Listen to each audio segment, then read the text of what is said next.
Good afternoon and welcome. I'm Delia Johnson, the Director of Programs with the Military Family Advisory Network. Thank you so much for joining us today. Earlier this year, the Military Family Advisory Network launched its 1 Million Meals Challenge to tackle military family food insecurity. This challenge is not only about providing urgently needed food assistance, it's also about connecting military and veteran families to resources and long-term research. This research will allow us to identify the causal factors of food insecurity so that we can then connect families to appropriate resources in their communities and develop programs to provide sustainable long-term solutions in the future. Our research has actually already informed the programming that we're doing today for our webinar, Planning for the Unexpected, a Guide for the Modern Military PCS. Earlier this year, we fielded a study on COVID-19 and specifically how it was impacting our military families and their ability to get food on the table for their families. Our survey respondents told us that the increased cost of living, along with financial instability, were amongst the top reasons they were having trouble getting food for their families. This also included the unexpected and unreimbursed costs of moving. This data has now been shared with us before the 2021 PCS season, which has been especially challenging. We've now heard from our network that families are facing a lack of housing availability as they arrive at their new duty stations, which is resulting in out-of-pocket expenses well above our BAH, our housing allowance. Due to insufficient staffing at moving companies, families are having to move themselves, affectionately known as a DITY move, which is now requiring even more unexpected out-of-pocket expenses with an uncertainty of when or if those expenses will even be reimbursed. We know there are military families watching right now who have experienced significant financial hardship during this PCS season. And now you find yourself in an unfamiliar community, unsure where to turn to help. That's why today, as part of our 1 Million Meals Challenge, we have our friends from Millie here to walk us through what you do when your move just didn't go as expected and now you need a little bit of help. Today we have with us Kelly Artis, the COO at Millie, and an MFAN Advisory Board alum, along with Gato Bodenhammer, our Scout Director at Millie, who's currently wrapping up her very own 2021 PCS move. These experts, and I call them experts because they know it all, have joined us today to walk through some processes and some resources so that when you find yourself in that new home, or maybe some of you are still even living in a hotel, running low on funds and wondering just how you're going to get the help you need, come to Millie. That's what today is all about. So thank you both for joining us today. And I'd like to pause for just a moment so that you both can introduce yourself to Millie. Kelly, why don't we start with you? Thank you so much, Delia and MFAN, for having us. We're always, believe it or not, excited to talk about PCSing and all of the hardships and problems that pop up and the challenges and Murphy and all the things. So we really appreciate being here with you guys today. My name is Kelly Artis. I am the COO of Millie. I am also an Army spouse. My husband is still actively serving. We've been married for 15 years and I have 7 PCSs under my belt. As much as we help with PCSing, I am a little phobic of them. So we try real hard not to, to go through that. So just to tell you a little bit about Millie, first and foremost, we're a proud partner of MFAN, and we actually have a seat on the MFAN Military Housing Roundtable, and we really love participating in that endeavor. So thank you all for organizing that. Our mission at Millie is really all about alleviating as much PCS stress as we can. And we do that by providing folks with resources and trusted service providers to help make informed decisions before they're in a point of panic or when stuff starts to hit the fan. So we do that by providing an extensive library of duty station installation guides, so that you know kind of a little bit about the area before you move there. We have free ebooks and guides and toolkits on the website that you can download, all kinds of topics and learn about things like being a landlord or buying your first home with a VA loan. And then we also have networks of vetted military connected service providers to help you once you are ready to make those decisions that you are now very well informed to make. So we have our Agent Hero Network, which are real estate agents who are all veterans and military spouses, and our Millie Scout Network, which Galo will tell you all about, that is comprised completely of military spouses standing by to help other families conduct their PCS. So Galo. Hi, I'm Galo Bodenhammer. I'm an Army spouse of 21 years, and we just completed our 11th PCS move.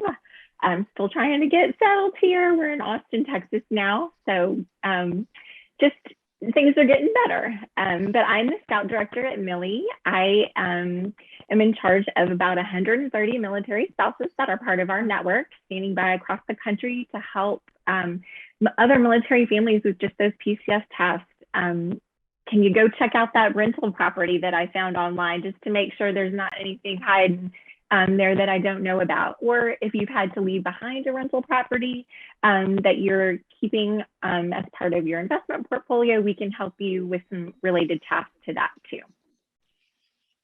Fantastic. Well, I cannot stress enough how grateful we are to have the expertise of both of you today, but let's go ahead and dig into some of the questions that are going to be on today's topic. So we've heard that with the unique challenges of this PCS season specifically, that military families are getting to their next duty station without either housing already lined up or facing significant delays getting into their next home.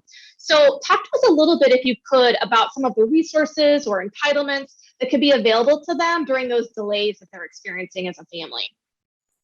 Yeah. So the first thing I want to say is that you need to make sure that you're prepared before you move, right? So there's usually a brief that your service member or yourself, if you are the service member, should attend. Okay, you have to in order to schedule your move. But pay attention, you guys, because these are important things. I mean, it's boring and it's PowerPoints, but this is how you're going to get reimbursed for all the things, right? So some of the things that you need to be paying attention to, and also hopefully, if you haven't already PCS'd, I'm telling you, keep your receipts, keep every receipt. Even if you don't think it's important, go ahead and keep it just in case. Let's just check that box. So some of the things that you're going to want to provide receipts for, MALT is actually monetary allowance in lieu of transportation. So this is if you're driving a vehicle. So you're going to track your mileage, keep your toll or receipts for reimbursements there. Just make sure that you are compensated for getting your vehicle and whatever you put in your vehicle from point A to point B. Per diem is going to be for meals and lodging. There's a whole formula here. I'm not going to get into it because it varies. Okay. There's obviously a place on the move.will website where you can check what formula is applicable for you, but just know that it's kind of the same per diem that you get when your service member's TDY or the service member gets. You get a percentage of that if you're a dependent or a family member. So whomever is traveling with the service member also gets per diem. So just know that and kind of keep track of that when you're planning where you're going to stay, how you are going to eat, et cetera. So, okay, dislocation allowance is your DLA. This varies based on your rank and your dependents as far as the service member is concerned. This year, I kind of looked over it. It looks like it's a little under $1,000 and it could be all the way up to $4,500. I'm just looking at the breadth and variance based on ranks. It's not intended to cover all of your expenses. It's just meant to be there. Honestly, you guys, this is kind of what's there to cushion some of those unexpected things. So don't budget this to spend it, right? Go ahead and think of this as like the extra. This could be a little padding for you for when stuff happens. I'm sure we'll talk more about that in a bit.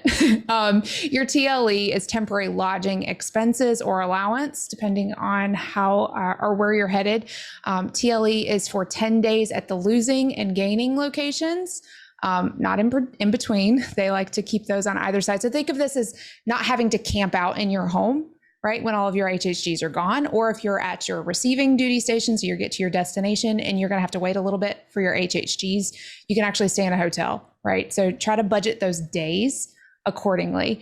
And TLA can be up to 60 days if you're waiting for housing overseas. So we know that gets a little bit trickier sometimes with trying to find a place to stay or to live when you're going OCONUS, so they give you a little bit more cushion there. If you are interested in something that has all of this kind of spelled out for you, we have a toolkit on our website you can download just in the toolkit section of gomillie.com. Okay, so I'm hoping, you two are the pros, that those toolkits really do have everything we need and I can refer back to it because I'm definitely not an expert like you guys. So aside from, where can I find that toolkit? gomillie.com/toolkits. Fantastic. Okay, so that's a lot to keep track of. And I don't know if anybody else is wondering this, but do these things come to the traveling service member automatically? Is this something that my service member needs to go and apply for? Kind of how do I access all of these things that you just told me about? Sure. All of these entitlements have to be requested either through the losing or the gaining unit.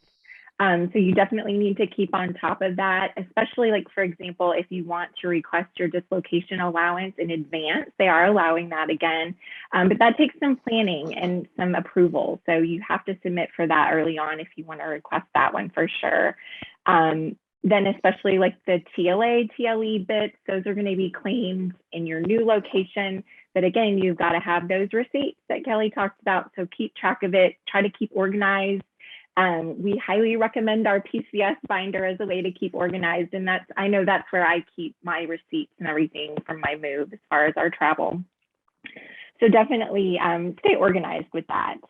Another thing is if some people choose to use their government travel card, and that's been encouraged as another way to have access to, funds to spend during your PCS move. If you have a government travel card, you do need to let your unit know that you're going to be using that through your PCS so that they don't cut that off unexpectedly. You don't want to lose that when you're counting on it for your move. So definitely follow up on those details just to make sure that you prevent any unneeded hardships if you can, get on top of those to stay organized. Also for your taxes, those receipts can be used on your taxes. There's been some changes to that in the last few years, but as active duty military, we still have access to claim some of those on our tax returns.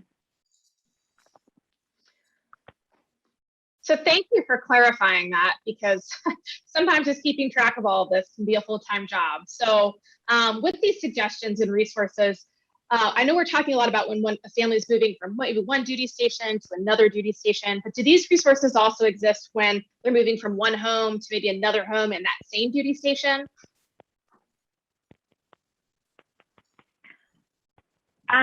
Sure. I mean, you can definitely access a lot of our resources and use those when you're moving just within the area. I know, especially this year, there have been a lot of people that have been kind of uprooted from their rental homes and had to move unexpectedly. So you can definitely tap into some of those resources. Now, as far as like those entitlements, those may not be available to you if you're not on PCS orders, but you can still definitely, use our resources on the website to get yourself organized. We have some chats that we've done about DITY moves, and we have a new move concierge system that we have made available to everyone. And y'all, this is great. It keeps everything organized. I used it during my move this year, and it had a checklist. It kept me on track for everything that I needed to accomplish. And also for the DITY move piece, if you're having to go that route this year, which a lot of people are, it even provides a space for you to kind of price check different options for your move, different companies.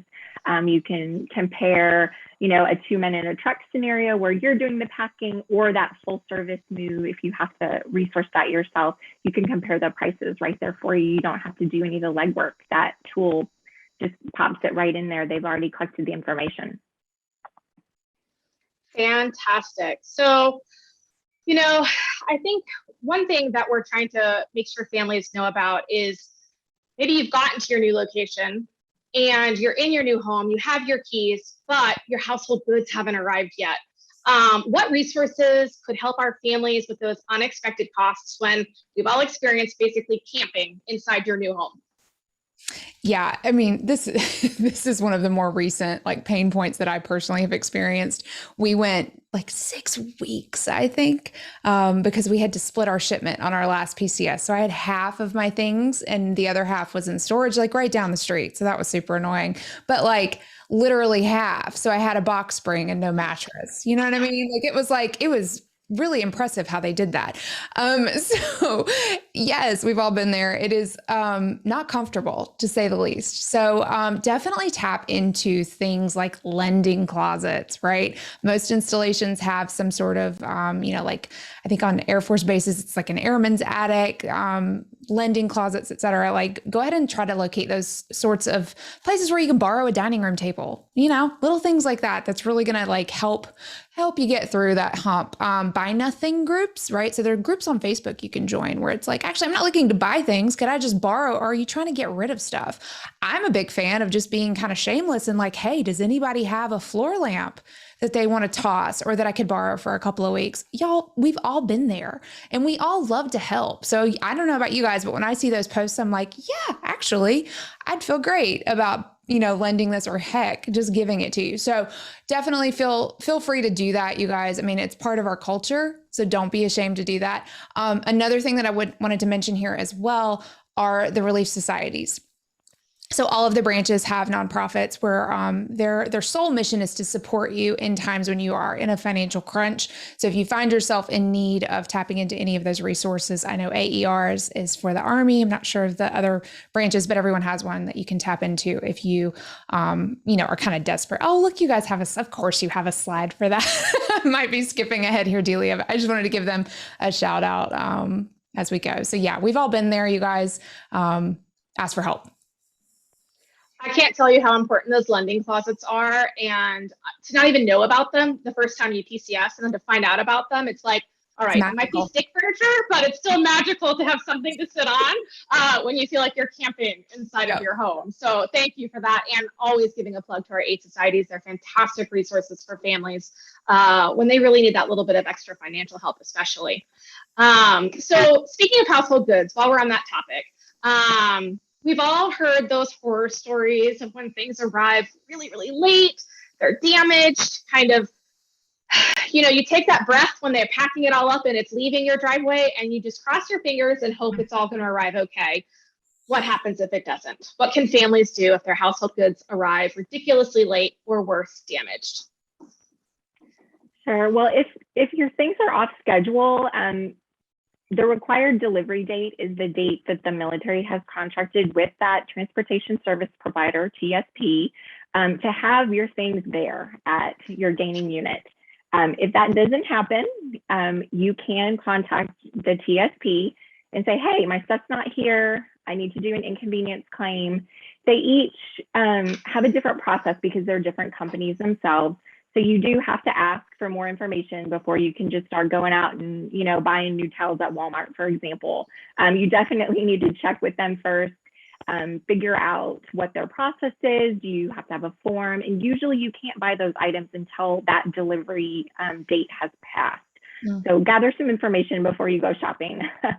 As far as the claims process, if you do have damage to your household goods, try to do your best on the delivery day to notate anything that you see immediately. I know it can be overwhelming. I would highly recommend having one of our scouts help you if at all possible. Right. There's an additional set of eyes there for you on the household good delivery day, because we all know how overwhelming that can be, especially if you have littles running around at the same time. But if you do have to go through that claims process, you will have to visit move.mil. We alluded to that earlier. And they have some great videos actually that walk you through that claims process. So I would highly recommend taking a look at those before you try to start your claim, because it is quite complicated. And they do have some great tips on there. That as long as you document, and don't throw away your stuff if it is damaged. I was telling the ladies earlier, I have a broken lamp on the side of my desk here that I still haven't finished my claim, but I'm not throwing that away until it's all over with. So that's my tip.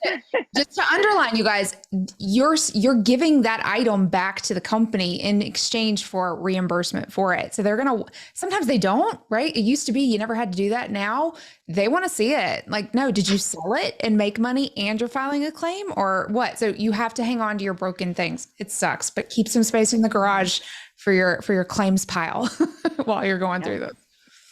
I love it. I just have to point out for our audience, you still have boxes behind you, and that's just cracking me up because you're following your very own advice and leaving your broken belongings stashed away in the corner until you can do your claim. So thank you for leading by example, Dilo. Fantastic. So I'm sure everyone watching is wondering, okay, kept my receipts, I've been documenting everything, I've got everything set aside. Is there a limit to how much I can really get for my inconvenience, for the damages caused to my household goods? What is that maximum I could be looking at if things really do go awry in my move?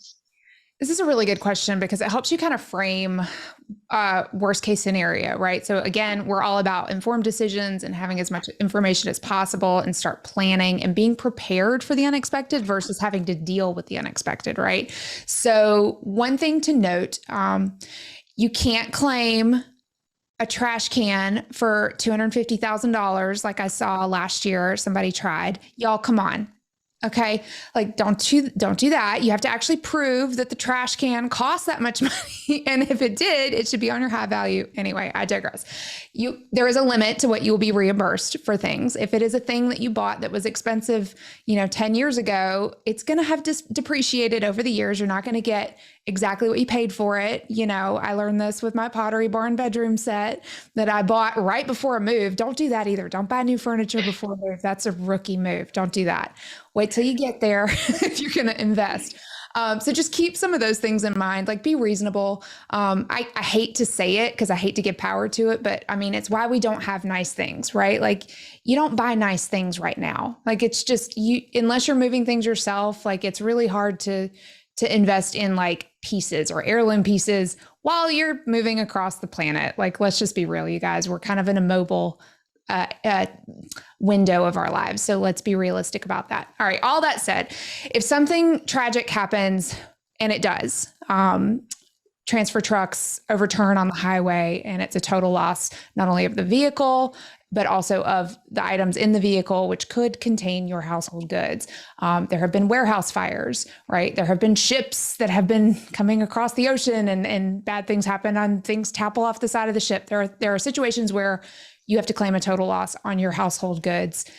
There is a limit of $75,000 that the TSPs or the transportation service providers are responsible for. That's what they have insured your household goods for. That's the agreement they've made with the services. You're not necessarily going to get that much it's a per pound amount. So whatever your weight is, it's actually $6 a pound. They'll calculate that out up to $75,000. Now, back to my earlier comment. If you are buying or your house has more than $75,000 worth of household goods in it, or it would cost more to replace those goods, it's very encouraged that you look into renter's insurance for those sorts of situations. Look into your policies, maybe purchase a policy during move season, during your PCS season, to make sure that your things are insured at a comfortable place for you, so that if something happens, you're not stuck in a situation where you don't have enough to replace your things, or it's just always good to be prepared. So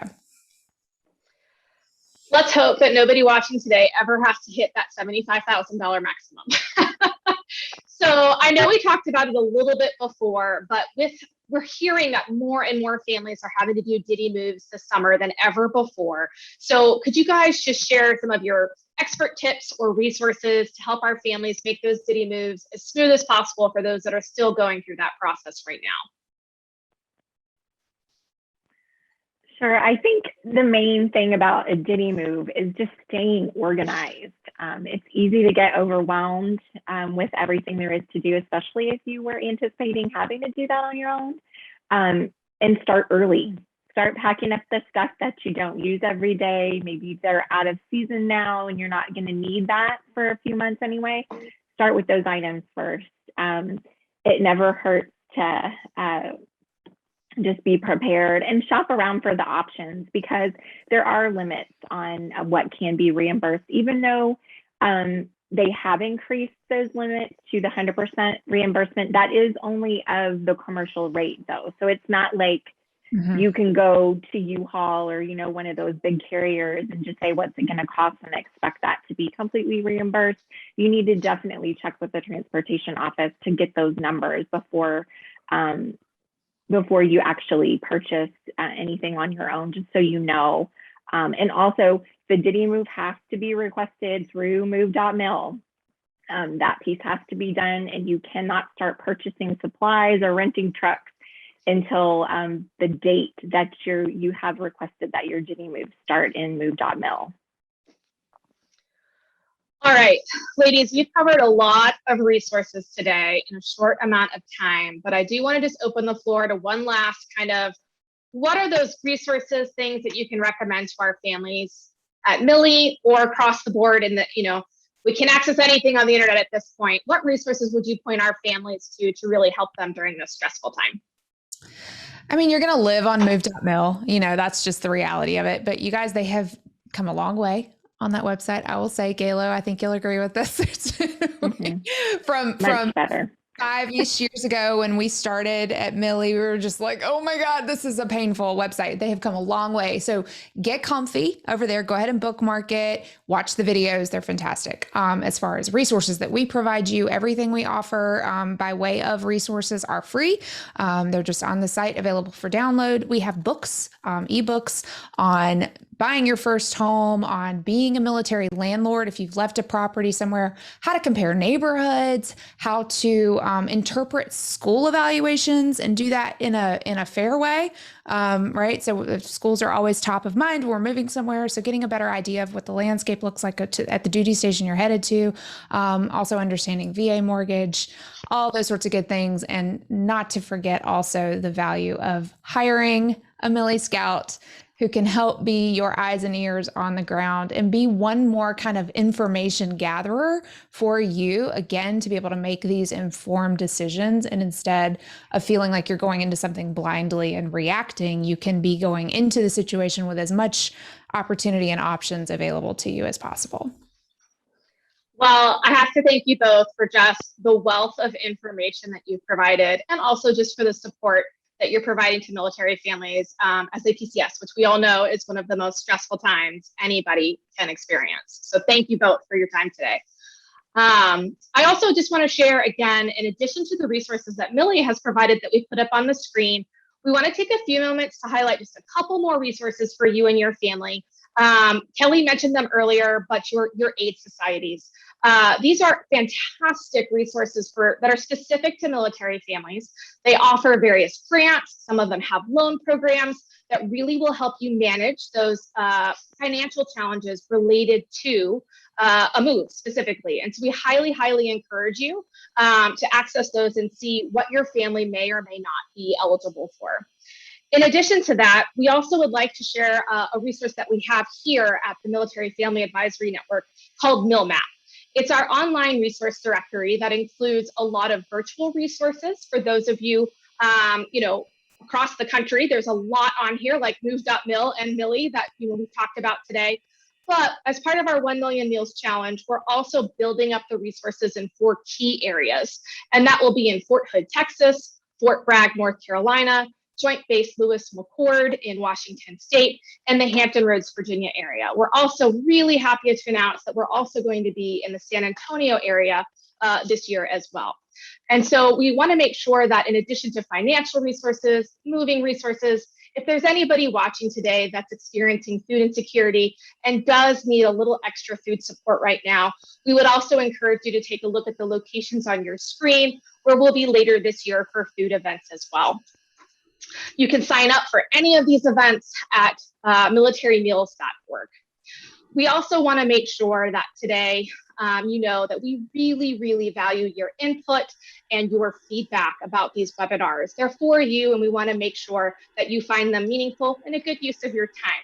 So please do go to milfanet.org/PCS webinar to complete a short survey about today's program, and qualifying families will receive a $25 grocery gift card while supplies last.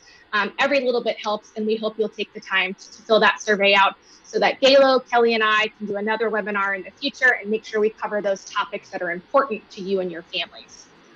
So today we want to make sure that you know how much you're appreciated, you're supported, there's resources for you out there, and we're grateful for the support of our partners at Millie and for all of the military families that we serve. So from all of us, we'd just like to say thank you for your time today, and we hope to see you at another event really soon. Thanks so much.